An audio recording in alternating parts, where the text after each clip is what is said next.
Assalamualaikum warahmatullahi wabarakatuh. Hamdan wa syukran lillah. Wassalatan wassalaman ala rasulillah. Asyhadu an la ilaha illallah wahdahu la syarikalah. Wa asyhadu anna muhammadan abduhu wa rasuluh sallallahu alaihi wasallam la nabiyya wa la rasula ba'dah. Bapak, ibu, sahabat, calon duyufullah rahimakumullah. Pada kesempatan yang berbahagia ini, kita lanjutkan kajian manasik ibadah umrah kita. Kita masuk ke dalam materi kajian yang keenam.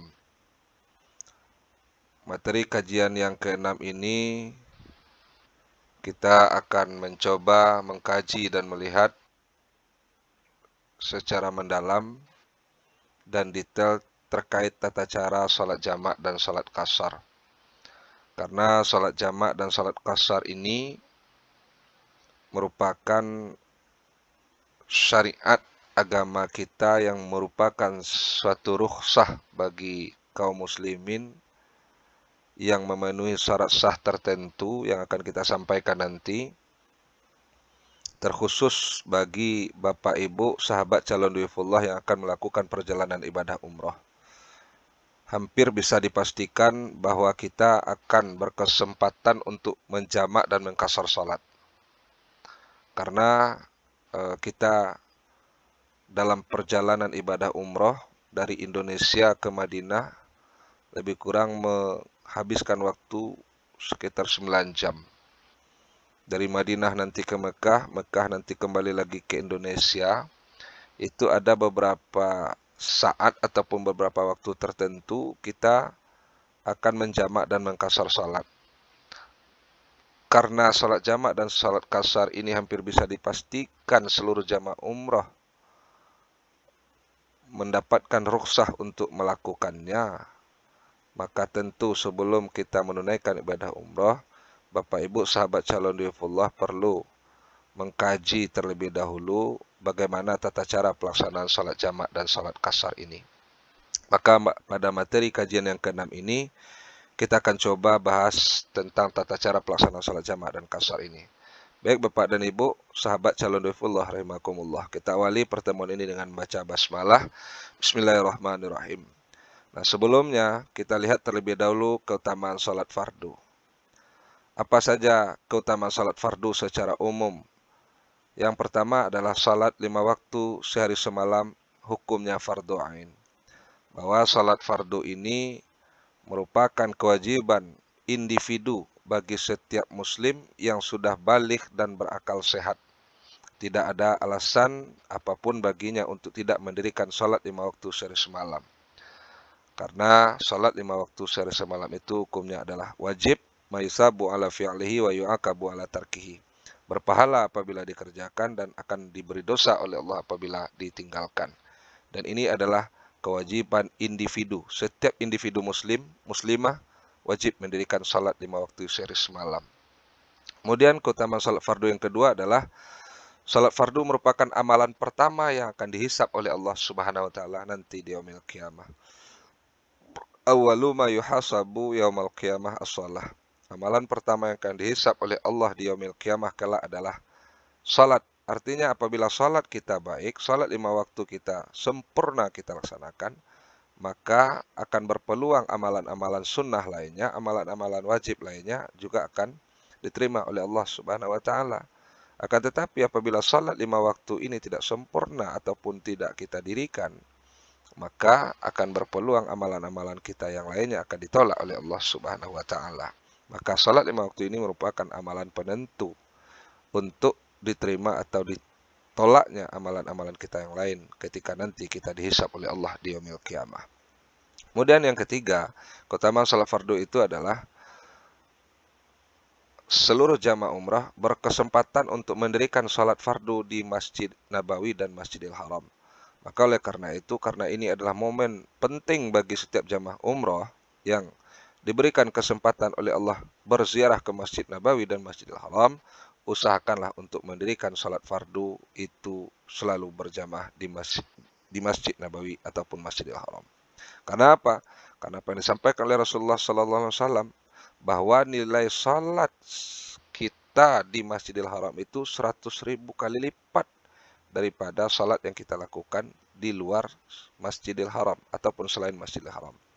Begitu juga yang kelima, nilai salat yang kita lakukan ataupun nilai ibadah yang kita lakukan di Masjid Nabawi, nilainya di sisi Allah 1000 kali lipat daripada nilai salat ataupun ibadah yang kita lakukan di luar ataupun selain Masjid Nabawi.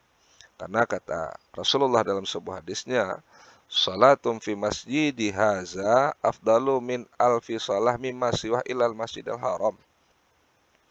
Wa fi masjidil haram wa salatum fi masjidil haram afdalu mimi'ati alfa salah mimma siwah.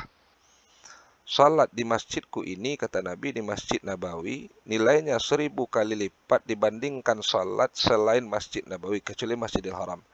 Dan sedangkan salat di Masjidil Haram, nilainya menjadi 100.000 kali lipat dibandingkan salat ibadah yang kita lakukan di tempat selain Masjidil Haram.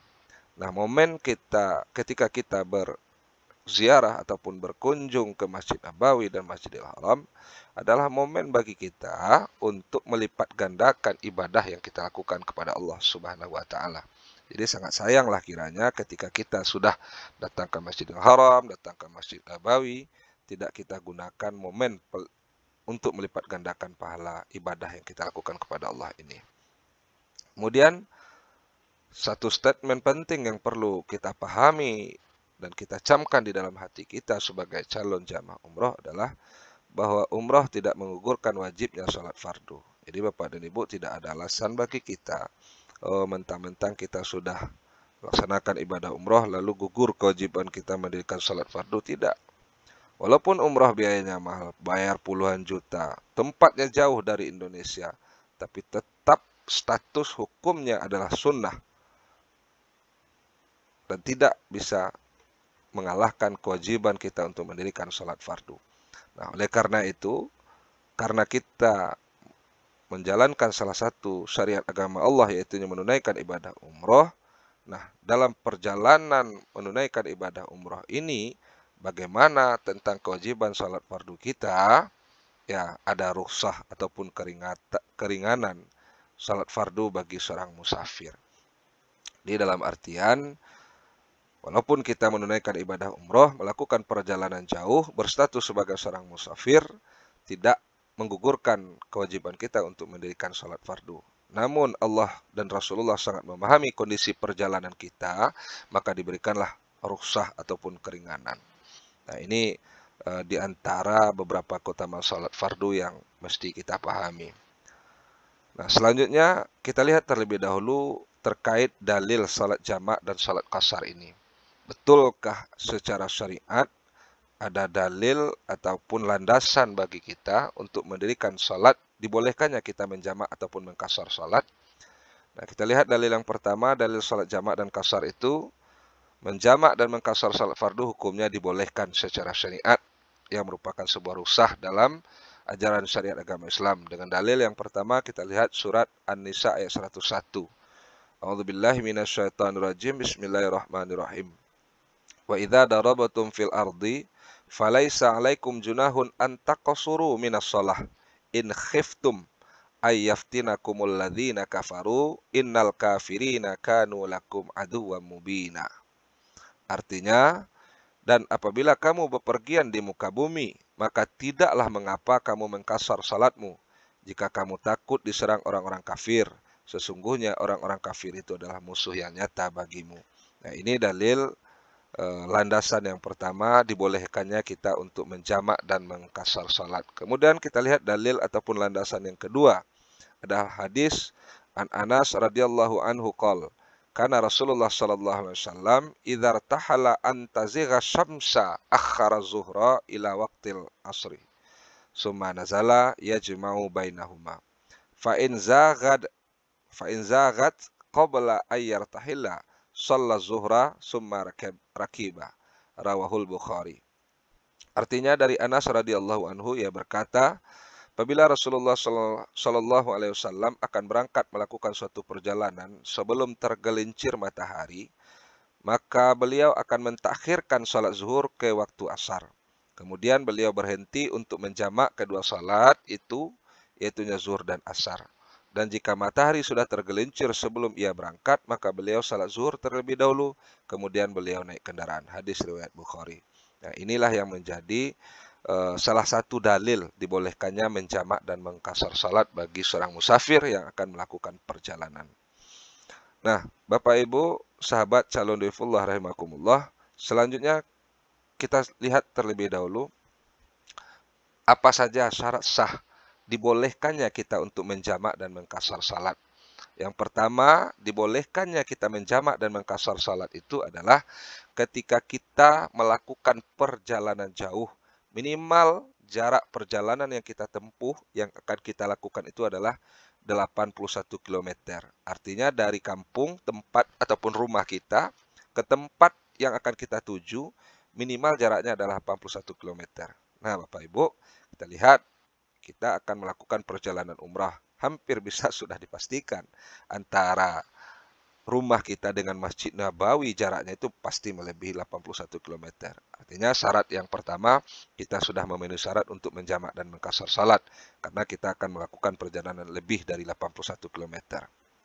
Kemudian, syarat dibolehkannya kita menjamak dan mengqashar salat yang kedua adalah perjalanan yang kita lakukan tidak untuk bermaksiat. Nah, syarat yang kedua ini juga sudah terpenuhi. Hampir bisa, ya artinya dipastikanlah bahwa kita untuk menunaikan ibadah umroh, perjalanan yang kita lakukan pasti tidak untuk bermaksiat kepada Allah. Nah, jadi syarat kita menjamak dan mengqashar salat, syarat yang keduanya sudah terpenuhi, bahwa kita akan melakukan perjalanan ibadah, bukan perjalanan maksiat. Kemudian syarat dibolehkannya kita menjamak dan mengqashar salat yang ketiga adalah dalam keadaan khawatir ataupun ketakutan. Nah, bagi seseorang yang mungkin dalam keadaan khawatir ataupun ketakutan, misalnya dalam suasana perang, ataupun misalnya mungkin kita terdampar di suatu daerah ataupun di hutan belantara misalnya, kalau kita berada dalam ketakutan dan kekhawatiran ataupun dalam suasana musibah bencana misalnya, dalam bencana gempa misalnya. Nah, itu dalam kondisi-kondisi ketakutan dan kekhawatiran seperti itu, kita dibolehkan untuk menjamak dan mengqashar salat. Kemudian yang keempat, dibolehkan juga kita untuk menjamak dan mengqashar salat itu apabila ada uzur syar'i yang mendesak. Seperti misal satu contoh kita mau operasi misalnya. Ya, misal sebagai satu contoh kita mau operasi melahirkan, dokter kandungannya menentukan kita operasi itu nanti sekitar jam 2 ataupun jam 3 misalnya. Hampir bisa dipastikan operasi itu memakan waktu lebih kurang 1 jam ataupun 2 jam mungkin. Nah, artinya sebelum operasi kita bisa menjamak dan mengqashar salat dulu di waktu zuhur gitu. Supaya salat asarnya tidak ketinggalan. Nah, itulah kira-kira. Jadi ada uzur syar'i yang dibolehkan secara syariat kita untuk menjamak ataupun mengqashar salat. Intinya daripada uzur syar'i ini adalah ketika di waktu salat yang bersangkutan kita tidak bisa mendirikan sholatnya dengan kondisi dan keadaan kita yang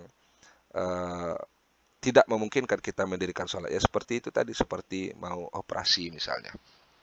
Nah, kemudian yang kelima, syarat dibolehkannya kita menjamak dan mengqashar salat itu adalah apabila kita bepergian dengan tujuan daerah tertentu. Jadi kita pergi dari rumah kita, memang ada satu daerah tertentu yang akan kita tuju. Ya, tidak kita tur tanpa arah dan tujuan. Jadi artinya kita yang penting jalan saja dari rumah misalnya, tanpa arah dan tujuan. Walaupun perjalanan yang kita lakukan menghabiskan waktu berhari-hari ataupun berjam-jam misalnya, tapi tidak ada daerah yang kita tuju. Kita hanya sebatas relax, refreshing saja, tanpa ada maksud dan tujuan daerah yang ingin kita tuju. Maka ini tidak berlaku jamak dan qashar salat bagi kita. Tapi ketika sebagai calon dhaifullah jamaah umrah, tentu pasti daerah yang akan kita tuju adalah Madinah dan Mekah Al-Mukarramah. Maka ini syarat dibolehkannya kita juga untuk menjamak dan mengqashar salat. Yang keenam adalah ketika kita menjamak dan mengqashar salat itu, kita tidak boleh salatnya berjamaah berimam kepada orang imam yang salatnya itsmam ataupun yang sedang bermukim ataupun yang salatnya adaan. Jadi salatnya yang dilakukan secara sempurna, kita tidak boleh berimam kepada imam ataupun seseorang yang memang sedang melaksanakan salatnya itu salat itmam sempurna dilakukan tanpa jamak dan kasar. Artinya salatnya adalah adaan karena dia seorang yang mukim ataupun sedang menetap di daerah tersebut. Kemudian perlu juga menjadi perhatian bagi kita bahwa salat yang boleh dijamak dan dikasar itu, kalau jamak itu boleh zuhur, asar, maghrib, dan isya. Zuhur dengan asar, maghrib dengan isya. Cuman kalau untuk dikasar hanya boleh zuhur, asar, dan isya. Nah, seperti apa maksudnya jamak dan kasar? Ini akan kita bahas lebih detail pada poin berikutnya. Nah, kemudian, jadi itu sudah kita lihat tadi keutamaan salat fardu, dengan alasan apapun kita tidak boleh meninggalkan salat fardu. Lalu dalil jamak, dalil kasar itu sudah kita sampaikan, dan syarat sah dibolehkannya kita menjamak dan mengkasar salat juga sudah kita sampaikan. Nah, sekarang kita masuk bagaimana tata cara ataupun ketentuan daripada pelaksanaan salat jamak dan kasar, terkhusus bagi Bapak Ibu sahabat calon dhiifullah yang akan menunaikan ibadah umroh. Nah, yang pertama kita lihat terlebih dahulu salat jamak takdim kasar. Nah, jadi salatnya kita himpun, lalu kita kasar, kita jamak, kita kasar. Nah, jadi salat jamak takdim kasar ini maksudnya seperti apa? Jamak takdim adalah menghimpun pelaksanaan dua salat fardu dan dikerjakan pada waktu salat yang pertama. Jadi, dua salat fardu kita himpun dan kita kumpulkan dan kita kerjakan di salat yang pertama. Contoh konkretnya seperti ini. Salat asar kita kerjakan pada waktu salat zuhur. Ataupun salat isya kita kerjakan pada waktu salat maghrib. Jadi yang bisa dijamak itu zuhur dengan asar, maghrib dengan isya. Jadi ketika masuk waktu salat zuhur, karena kita dalam perjalanan, maka kita kerjakan salat zuhur, langsung setelah itu kita kerjakan salat asar. Jadi salat asarnya kita kerjakan di waktu salat zuhur. Itu namanya jamak takdim. Atau begitu juga salat maghrib dan isya. Kita salat maghrib terlebih dahulu, nanti setelah salat maghrib langsung kita kerjakan salat isya. Salat isya kita kerjakan di waktu maghrib tadi. Itu jamak takdim. Nah, sedangkan kasar adalah memendekkan atau mengurangi jumlah rakaat salat fardu yang biasanya dikerjakan 4 rakaat seperti zuhur, asar, dan isya. Sedangkan maghrib tidak boleh dikasar dan tetap dikerjakan 3 rakaat walaupun dijamak. Jadi artinya salat jamak takdim ini pelaksanaannya adalah dilakukan secara tertib sesuai dengan urutannya dan disegerakan, tidak boleh diselingi oleh kegiatan lainnya seperti berzikir, berdoa, berbicara, dan sebagainya. Nah, maksudnya adalah misal sebagai satu contoh, kita akan menjamak takdim zuhur dan asar. Nah, setelah masuk waktu zuhur, kita salat zuhur terlebih dahulu, karena mau dikasar, kita laksanakan langsung 2 rakaat. Jadi setelah zuhur 2 rakaat, langsung nanti tanpa berzikir, tanpa berdoa, tanpa diselingi oleh kegiatan lainnya, langsung kita berdiri dan langsung kita laksanakan salat asar 2 rakaat. Nah, setelah asar nanti mau berzikir, mau berdoa, itu silahkan. Nah, jadi begitu juga dengan maghrib dan isya. Kalau jamak takdim maghrib dan isya, kita laksanakan maghrib 3 rakaat terlebih dahulu. Setelah maghrib selesai, salam, tanpa zikir, tanpa doa, langsung kita berdiri dan kita laksanakan salat isya 2 rakaat. Setelah itu mau berzikir, mau berdoa, silahkan. Nah, kita lihat selanjutnya adalah bagaimana lafaz niat dari jamak takdim dan kasar ini. Kita lihat terlebih dahulu salat fardu zuhur. Nah, niat ini tetap rukun salat yang tempatnya adalah di hati. Nah, lafaz niat ini mubah, boleh-boleh saja kita gunakan sebagai untuk membangun kekhusyukan kita dalam berniat. Nah, sholli fardhu zuhri rakataini majmu'an bil asri jam'a taqdimin kasran adaan lillahi ta'ala Allahu akbar. Aku niat salat fardu zuhur 2 rakaat dihimpun dengan asar, jamak takdim kasar tunai karena Allah Ta'ala Allahu akbar. Nah, setelah ini takbiratul ihram Allahu akbar, kita baca doa iftitah. Setelah itu kita lanjut dengan Al-Fatihah, bacaan ayat, lalu kita ruku, i'tidal, sujud, duduk antara 2 sujud, sujud yang kedua, lalu berdiri, membaca Al-Fatihah, ayat, ruku, i'tidal, sujud, duduk antara dua sujud, sujud yang kedua, lalu langsung duduk tasyahud akhir dan membaca tasyahud akhir, membaca salawat Nabi, salam ke kanan dan salam ke kiri. Nah, tata cara pelaksanaan salatnya tetap seperti biasa, cuman dilaksanakan cukup 2 rakaat saja. Nah, setelah itu langsung kita berdiri, langsung kita dirikan salat fardu asar dengan lafaz niat. Sekali lagi saya sampaikan, niat tetap di dalam hati. Komponen niat itu seperti yang di pelafasan ini. Salatnya salat apa, rakaatnya berapa, status pelaksanaannya bagaimana, jamak takdim, kasar, dan dilaksanakannya ikhlas karena Allah Subhanahu wa taala. Nah, usolli fardal asri rakataini majmu'an bi zuhri jam'a taqdimin kasran ada lillahi ta'ala Allahu akbar. Aku niat salat fardu asar 2 rakaat dihimpun dengan zuhur jamak takdim kasar tunai karena Allah taala Allahu akbar. Setelah takbiratul ihram ya seperti salat biasa, membaca takbiratul ihram, membaca suratul Fatihah, membaca ayat, ruku', i'tidal, sujud, duduk antara dua sujud, sujud yang kedua lalu berdiri, baca Al-Fatihah, membaca ayat, ruku', i'tidal, sujud, duduk antara sujud, sujud yang kedua, dan langsung duduk tasyahud akhir, membaca tasyahud akhir, membaca salat Nabi, salam ke kanan dan salam ke kiri. Nah, selesailah jamak takdim, kasar, zuhur, dan asar. Setelah itu mau berzikir, mau berdoa, silahkan. Kalau seandainya kita memang terdesak, misalnya pesawat sudah mau berangkat, ya dah berdoa, doa sapu jagat saja, langsung berdiri, langsung menuju pesawat, tidak masalah. Yang penting kewajiban kita untuk menunaikan salat fardu zuhur dan asar itu sudah terlaksana. Nah, tapi memang walaupun kita jamak, takdim, kasar, tetap tidak dianjurkan untuk terburu-buru. Tetap dengan dalam keadaan tumak nina, sempurna rukun dan syaratnya kita laksanakan, dengan sunat dan hayatnya tetap sempurna kita laksanakan. Baik, Bapak Ibu, sahabat calon Dufillah rahimakumullah, kita lanjutkan jamak takdim kasar untuk salat fardu maghrib dan salat fardu isya. Nah, fardu maghrib, pelafasan niatnya adalah usalli fardal maghribi salasa raka'atin majmu'an bil isya'i jam'a taqdimin adaan lillahi ta'ala Allahu akbar. Ya, seperti yang saya sampaikan tadi, bahwa maghrib tidak dikasar, tetap dilaksanakan 3 rakaat.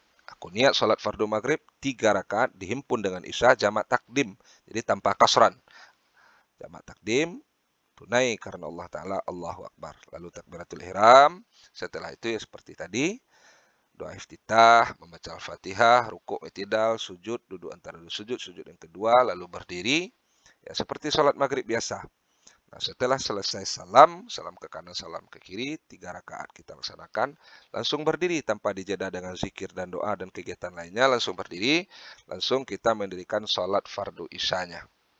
Nah, sholli fardal isya'i rakataini majmu'an bil maghribi jam'at taqdimin kasran adaan lillahi ta'ala Allahu akbar. Setelah takbiratul ihram seperti tadi, membaca doa iftitah, suratul Fatihah, ayat ya seperti salat biasa 2 rakaat.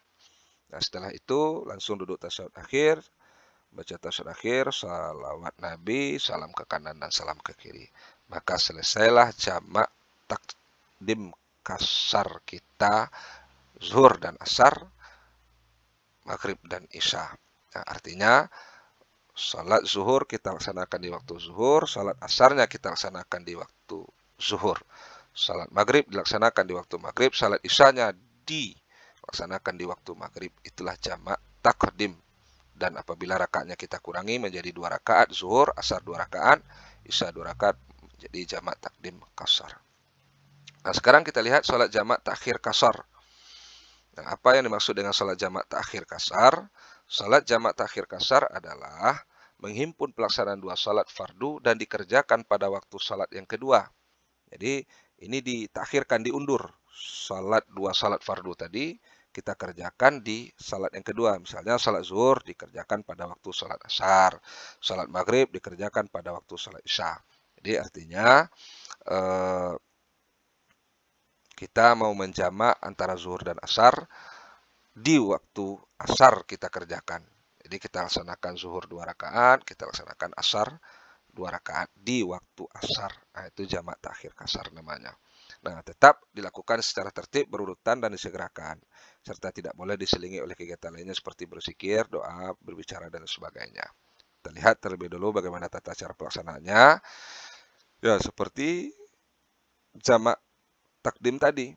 Nah, salat fardu zuhur kita terlebih dahulu kita laksanakan di waktu asar. Jadi pas masuk waktu salat asar, dengan catatan waktu zuhur tadi kita sudah berazam berniat kepada Allah bahwa kita akan menjamak takhir salat kita. Ketika pas masuk waktu zuhur, kita ketahui sudah masuk waktu salat zuhur, namun kita berazam berniat kepada Allah bahwa kita akan menjamak takhir zuhur ini akan kita kerjakan nanti di waktu asar. Nah, ketika sudah masuk waktu asar, kita berkesempatan untuk melaksanakan salat, baru di sana kita laksanakan salat setelah berwudu ya dengan lafaznya sholli fardhu zuhri raka'ataini majmu'an bil asri jam'a ta'khirin kasran ada lillahi ta'ala Allahu akbar. Seperti yang saya sampaikan tadi, niat di dalam hati, maka nun niyah, tempat niat itu fil qalbi, di hati. Nah, ini adalah pelafasan mubah untuk kita baca dalam rangka membangun kekhusyukan komponen niat untuk kita ikrarkan di dalam hati tadi. Niat salat fardu zuhur 2 rakaat dihimpun dengan asar jamak takhir kasar tunai karena Allah Ta'ala, ikhlas karena Allah, Allahu Akbar takbiratul ihram. Jadi di waktu asar kita salat zuhur 2 rakaat terlebih dahulu, kita laksanakan 2 rakaat. Ya, salat seperti biasa, seperti yang saya sampaikan tadi, doa iftitah, suratul Fatihah ayat sampai salam 2 rakaat. Nah, setelah salam ke kanan, salam ke kiri, tanpa berzikir, tanpa berdoa, tanpa diselingi kegiatan lain, langsung kita berdiri, lalu kita dirikan sholat fardu asar 2 rakaat karena jamak takhir kasar dengan lafaz niat usolli fardal asri rakataini majmu'an bi zuhri jam'a takhirin kasran ada lillahi ta'ala Allahu akbar. Aku niat sholat fardu asar 2 rakaat dihimpun dengan zuhur jamak takhir kasar tunai ikhlas karena Allah Ta'ala Allahu akbar. Takbiratul ihram, doa iftitah, suratul Fatihah, ayat ya seperti sholat biasa sampai salam. Nah, setelah salam baru mau berzikir dan berdoa sesuai sunnah silahkan. Ya, ini salat jamak takhir kasar zuhur kita kerjakan di waktu asar 2 rakaat, asar kita kerjakan di waktu asar 2 rakaat. Kemudian jamak takhir kasar yang kedua adalah maghrib dan isya. Nah, ketika maghrib, seperti yang saya sampaikan, maghrib tidak bisa dikasar, tapi bisa dijamak dengan isya. Sholli fardal maghribi, salah rakaatin majmu'an bil isya'i, jam'a takhirin, tanpa kasran. Ada lillahi ta'ala Allahu akbar. Aku niat salat fardu maghrib 3 rakaat dihimpun dengan isya, jamak takhir, tunai ikhlas karena Allah Ta'ala Allahu akbar. Lalu salat maghrib seperti biasa sebanyak 3 rakaat sampai salam ke kanan. Setelah itu langsung berdiri. Kita kerjakan salat isya. Nah, jadi maghrib tadi kita kerjakan di waktu isya. Dengan catatan ketika kita mengetahui masuknya waktu salat maghrib, kita berniat berazam dalam hati mohon kepada Allah bahwa kita akan melaksanakan salat maghrib nanti dengan jamak takhir di waktu isya. Jadi cukup dengan meniatkan saja, mengikrarkan saja dalam hati kita bahwa kita akan mendirikan salat maghrib nanti di waktu isya, insya Allah. Nah, ketika masuk waktu isya, di dalam waktu isya baru kita maghrib 3 rakaat terlebih dahulu. Setelah selesai 3 rakaat tadi baru kita dirikan salat fardu isya dengan lafaznya usolli fardal isya'i rak'ataini majmu'an bil maghribi jam'a takhirin kasran ada lillahi ta'ala Allahu akbar. Niat salat fardu isya 2 rakaat dihimpun dengan maghrib jamak takhir kasar tunai ikhlas karena Allah Ta'ala Allahu akbar. Nah, kita laksanakan salat fardu isya 2 rakaat sampai selesai seperti salat biasa. Nah, itulah kira-kira tata cara daripada pelaksanaan salat jamak takdim maupun jamak takhir kasar. Zuhur dengan asar, maghrib dengan isya. Sementara subuh tidak bisa dijamak dan tidak bisa dikasar. Jadi memang harus adaan tunai di waktu subuh itu kita memang melaksanakan salat fardu subuh. Tidak bisa dihimpun dengan salat yang lainnya. Nah, lalu Bapak Ibu, sahabat calon dhaifullah rahimakumullah, jamaah umroh, dengan melakukan perjalanan ibadah umroh, kira-kira kapan jamaah umroh ini akan melakukan sholat jamak dan sholat kasar?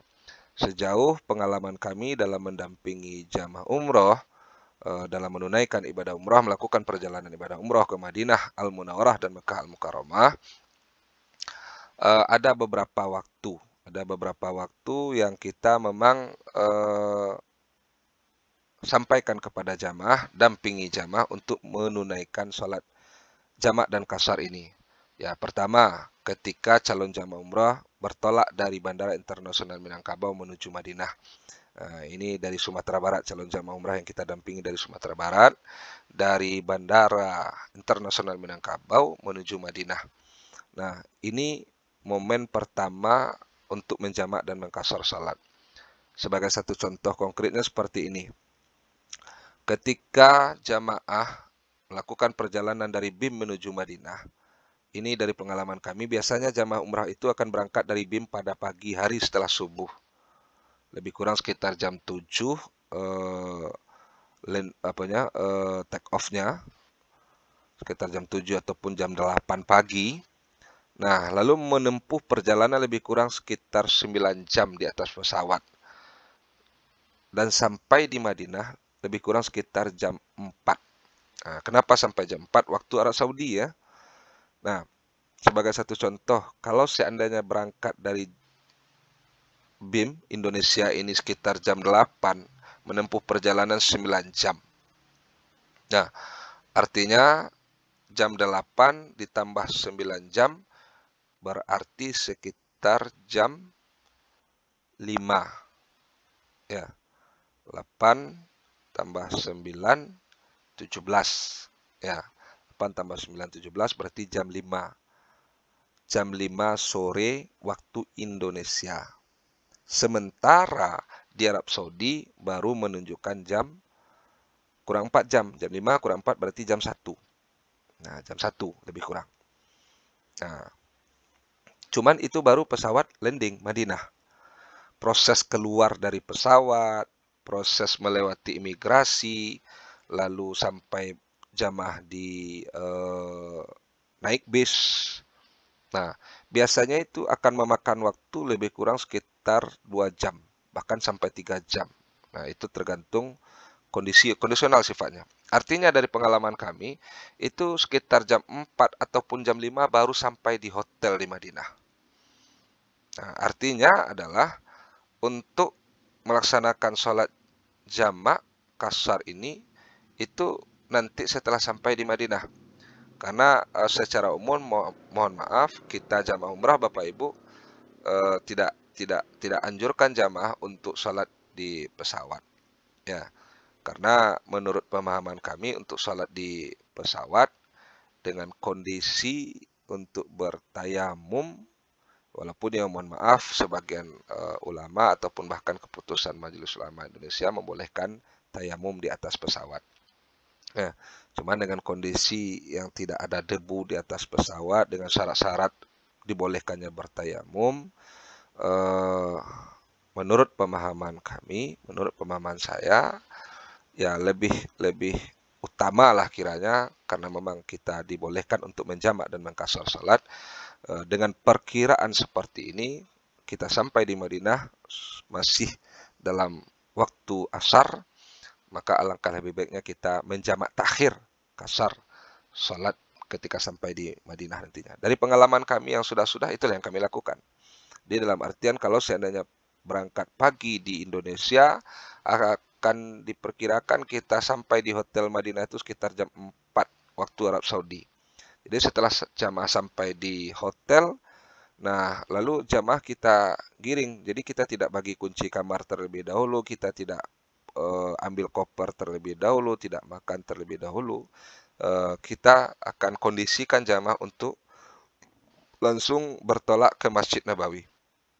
Jadi kita arahkan ke Masjid Nabawi sambil kita arahkan petunjuk-petunjuk jalur yang kita tempuh. Jadi kalau misalnya kita dari hotel menuju Masjid Nabawi, apa saja tanda-tanda, rambu-rambu yang mesti diperhatikan sebagai petanda untuk hari berikutnya jamaah bolak-balik hotel masjid.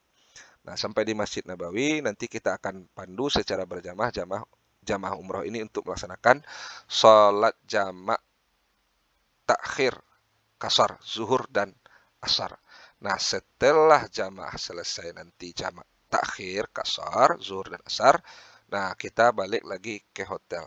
Nah, ini sambil jalan kita pandu juga jamaah. di Masjid Nabawi, pintu kita masuk ke Masjid Nabawi nomor berapa, kita arahkan, kita ingatkan jamaah. Tolong diingat pintunya pintu 326 misalnya.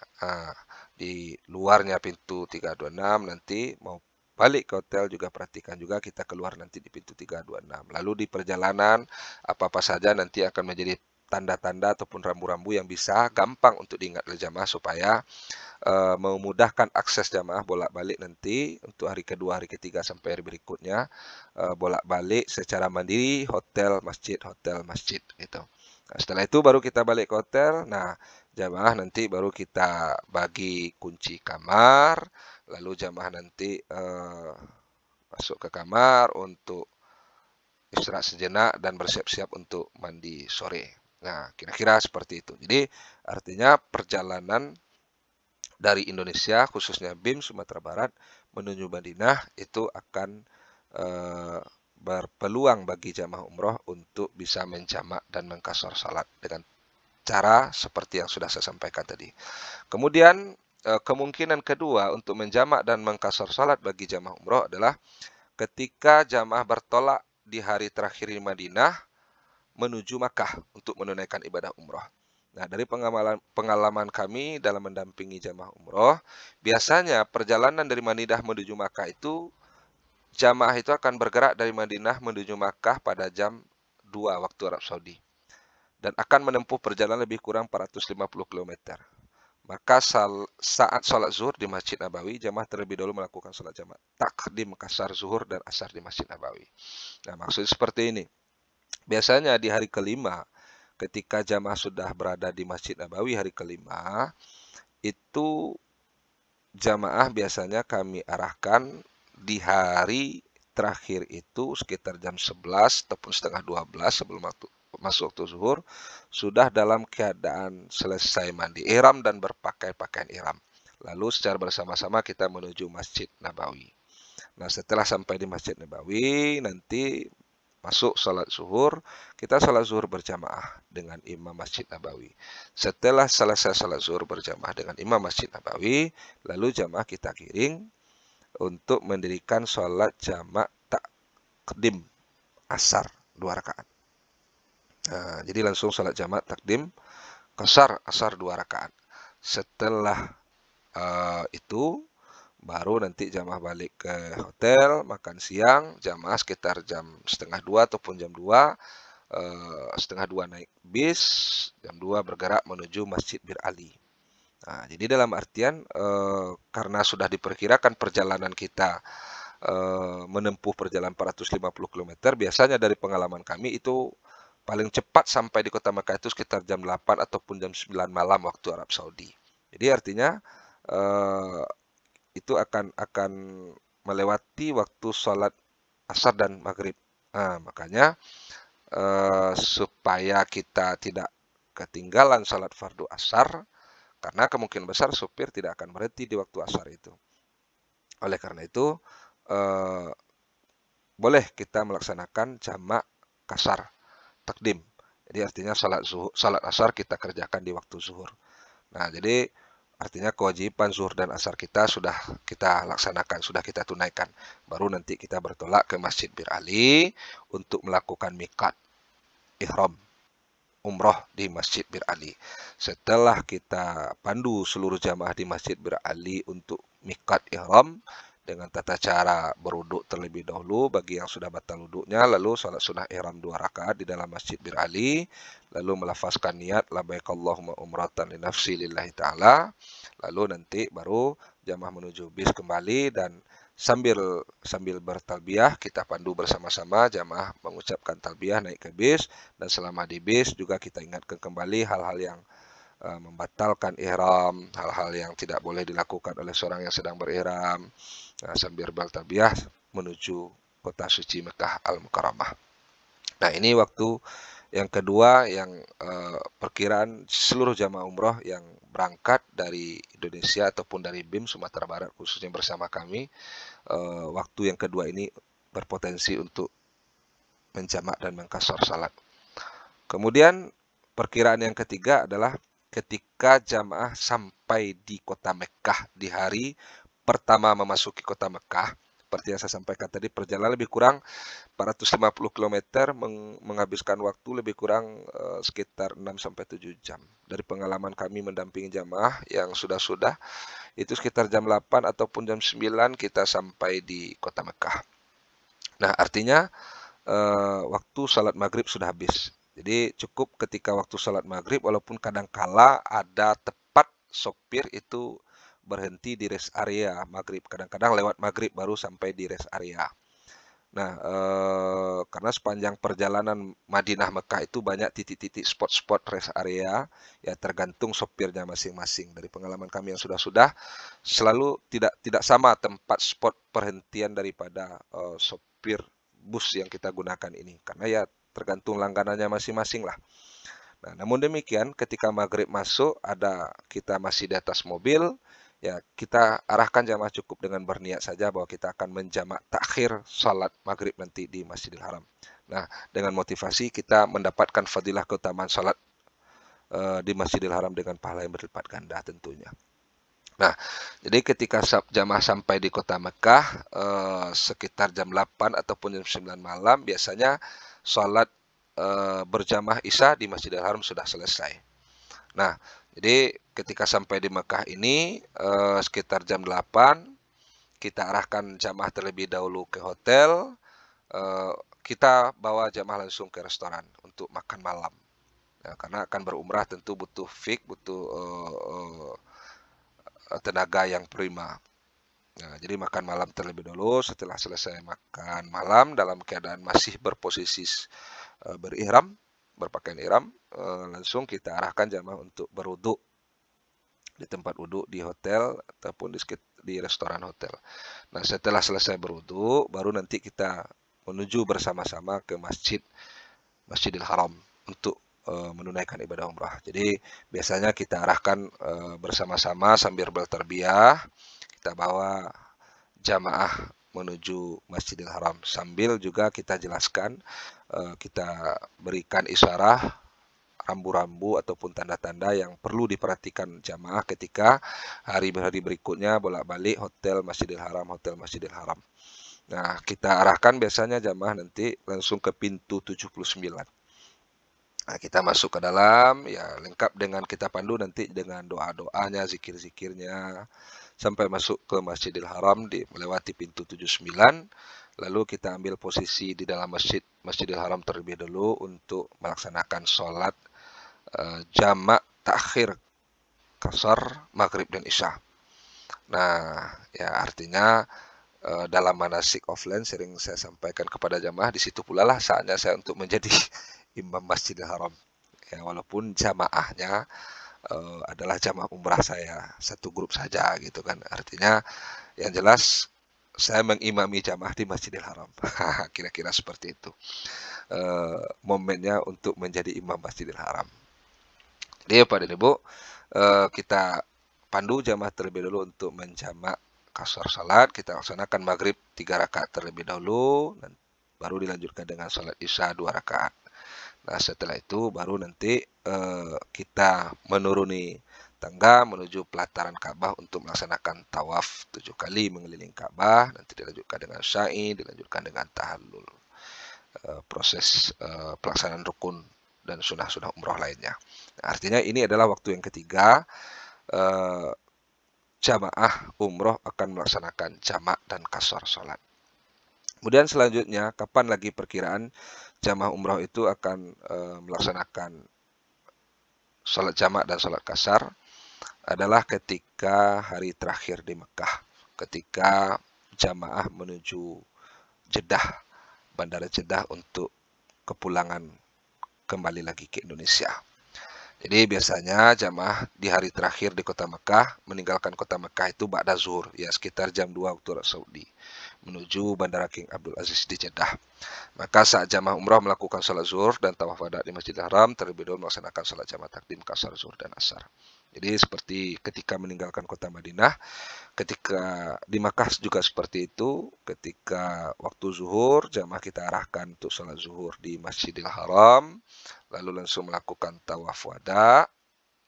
Nah, setelah Salat zuhur jamaah langsung melakukan salat jamak takdim kasar, melaksanakan salat asar. Jadi ini penting dipahami oleh setiap jamaah umrah karena rata-rata ketika salat jamak kasar yang keempat ini itu dilaksanakan secara mandiri. Ya, bagi yang biasa bersama dengan mutawif mungkin dilaksanakan berjamaah. Cuma kadangkala terpencar dengan mutawifnya, maka harus dilaksanakan sendiri-sendiri. Salat jamak takdim kasar fardu asarnya 2 rakaat. Nah, setelah itu baru balik ke hotel, makan siang. Setelah makan siang nanti jamaah naik lagi ke bis. Koper itu ada tim handling yang ngurus untuk menaikkan ke bis. Jamaah cukup badannya saja yang diselamatkan untuk naik ke mobil. Bersiap-siaplah untuk muhasabah di atas mobil menuju Bandara King Abdul Aziz Jeddah menuju kepulangan ke Indonesia. Nah, biasanya ketika sudah di atas mobil, mutawif itu akan memandu jamaah, mengingatkan jamaah untuk berdoa. Ya, rata-rata kadangkala haru biru meninggalkan kota Mekah. Tidak sedikit dari pengalaman kami yang sudah jamaah umrah ini yang ya berlinang air mata meninggalkan kota suci Mekah. Apakah itu adalah perjalanan terakhir di Mekah?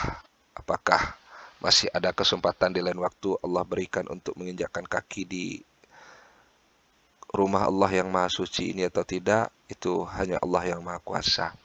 Tapi yang jelas adalah dari pengalaman yang sudah-sudah, tidak sedikit jamaah yang berurai air mata dengan segala haru biru, kesedihan, kebahagiaan meninggalkan rumah Allah, Baitullah, rumah yang paling mulia di muka bumi.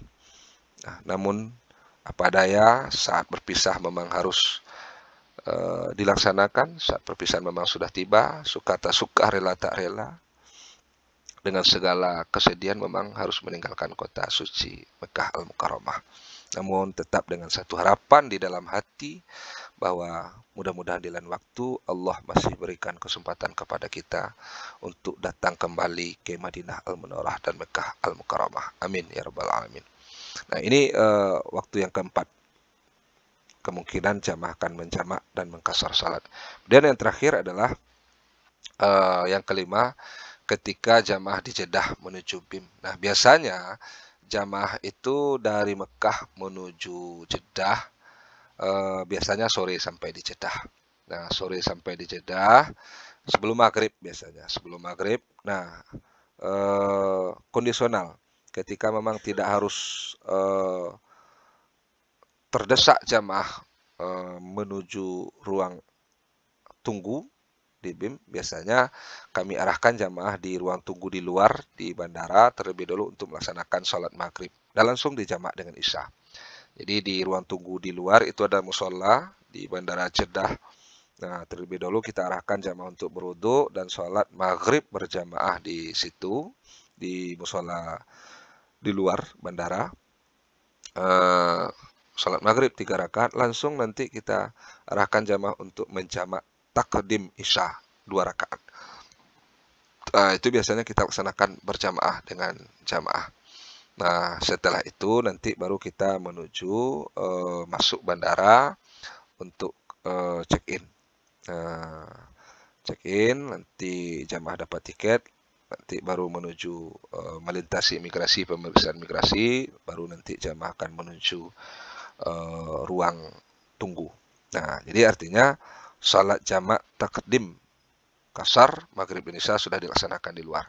Namun ada juga pernah kami alami di perjalanan entah perjalanan kami mendampingi jamaah, pernah juga karena memang keburu waktu itu harus check in pas di saat maghrib masuk, itu harus check in menjelang maghrib masuk, dan kita dalam waktu maghrib itu harus proses check-in. Jadi kita check-in aja dulu, nanti melewati imigrasi.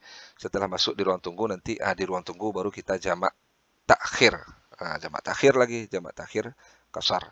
Jadi kita kerjakan maghrib di waktu isya, kita kerjakan isya di waktu isya dengan 2 rakaat. Nah, itulah kira-kira proses 5 sholat jamak dan kasar yang kemungkinan besar akan dilakukan oleh jamaah umrah, khususnya jamaah umrah yang kami dampingi dari Indonesia, khususnya Sumatera Barat. Jadi itulah kira-kira Bapak dan Ibu perkiraan calon jamaah umrah berkesempatan untuk melaksanakan sholat jamak dan sholat kasar. 5 perkiraan calon jamaah umrah sholat jamak dan kasar di atas dilakukan. Nah, ini dengan catatan apabila calon jamaah umrah menempuh perjalanan dari BIM menuju Madinah dan waktu kepulangan dari Jeddah menuju BIM. Namun, apabila perjalanan calon jamaah umrah berbeda dengan rute di atas, maka sholat jamak dan kasar dilakukan sesuai dengan rute perjalanan dan nantinya akan dipandu oleh mutawif yang mendampingi. Jadi Bapak dan Ibu, biasanya itu hanya sebagai gambaran umum yang kami sampaikan. Tapi bagi Bapak Ibu yang menonton video ini dari biro travel lain ataupun dari rombongan jamaah lain, ini hanya sebagai acuan umum saja. Bagaimana pelaksanaannya nanti biasanya itu akan dipandu, diingatkan oleh mutawif pembimbing ibadah yang mendampingi grup jamaah umrah Bapak dan Ibu semua. Tapi intinya, poin yang ingin saya tekankan adalah bahwa setiap calon jamaah umrah yang berasal dari Indonesia hampir bisa dipastikan akan menemukan pelaksanaan menjamak dan mengkasar salat ini. Karena jamak dan kasar ini merupakan apalah istilahnya ya, kalau istilah sederhana saya adalah bonus dari Allah, bonus dari Rasulullah. Kita sebagai seorang musafir yang melakukan perjalanan ibadah, ada keringanan bagi kita untuk menjamak dan mengkasar salat. Tentu bonus ini kita ambil. Ya, kita manfaatkan dengan sebaik-baiknya. Karena poin pentingnya penekanan dari jamak kasar salat ini adalah seperti yang saya sampaikan tadi. Dengan kita berumrah tidak akan menggugurkan kewajiban kita untuk mendirikan sholat 5 waktu sehari semalam. Nah, jadi ada rukhsah, keringanan, bonus dari Allah untuk kita melaksanakan sholat dengan cara digabungkan waktunya dan dikurangi jumlah rakaatnya. Jadi Bapak dan Ibu, sahabat calon difullah rahimakumullah, mudah-mudahan dengan kajian singkat terkait tata cara pelaksanaan sholat jamak dan kasar ini, kita termasuk ke dalam golongan hamba Allah, umat Rasulullah yang tidak meninggalkan sholat walaupun kita dalam berstatus sebagai calon tamu Allah di Masjid Nabawi maupun Masjidil Haram, 2 kota suci umat Islam yang paling mulia di muka bumi. Jadi tidak ada alasan bagi kita untuk tidak mendirikan sholat 5 waktu sehari semalam. Mudah-mudahan dengan kajian singkat ini bisa menambah khazanah dan wawasan kita tentang tata cara pelaksanaan sholat jamak dan sholat kasar dalam perjalanan ibadah umrah khususnya. Namun Bapak dan Ibu, sahabat calon difullah rahimakumullah, tidak menutup kemungkinan sholat jamak dan kasar ini juga kita lakukan dalam perjalanan-perjalanan lainnya. Ketika kita melakukan perjalanan jauh berstatus sebagai musafir mungkin di Indonesia ataupun menuju daerah-daerah tertentu dalam hidup ini, ya ketika kita melakukan perjalanan jauh dan berstatus musafir dan syarat sah menjamak dan mengkasar salat seperti yang diuraikan di awal tadi terpenuhi oleh kita, maka kita boleh menjamak dan mengkasar salat. Oke, Bapak Ibu, sahabat calon difullah rahimakumullah, sebagai penutup dalam kajian pertemuan yang ke-6 ini, kajian ke-6, kajian manasik ibadah umroh ini, kita tutup dengan sebuah pantun. Salat fardu jangan sampai ditinggalkan walaupun kita dalam perjalanan umrah. Allah Subhanahu wa taala telah memberi kita keringanan jamak dan kasar selama Makkah dan Madinah. Demikian yang dapat saya sampaikan dalam kajian manasik, kajian ke-6 ini. Mudah-mudahan ada berkah dan manfaatnya untuk kita semua, terutama bagi yang saya menyampaikan. Mohon maaf atas segala kekurangan dalam penyampaian saya, dan terima kasih atas segala perhatian Bapak dan Ibu. Mudah-mudahan berkah dan ridha Allah selalu tercurah untuk kita semua. Wabillahi taufiq wal hidayah, war ridha wal inayah. Assalamualaikum warahmatullahi wabarakatuh.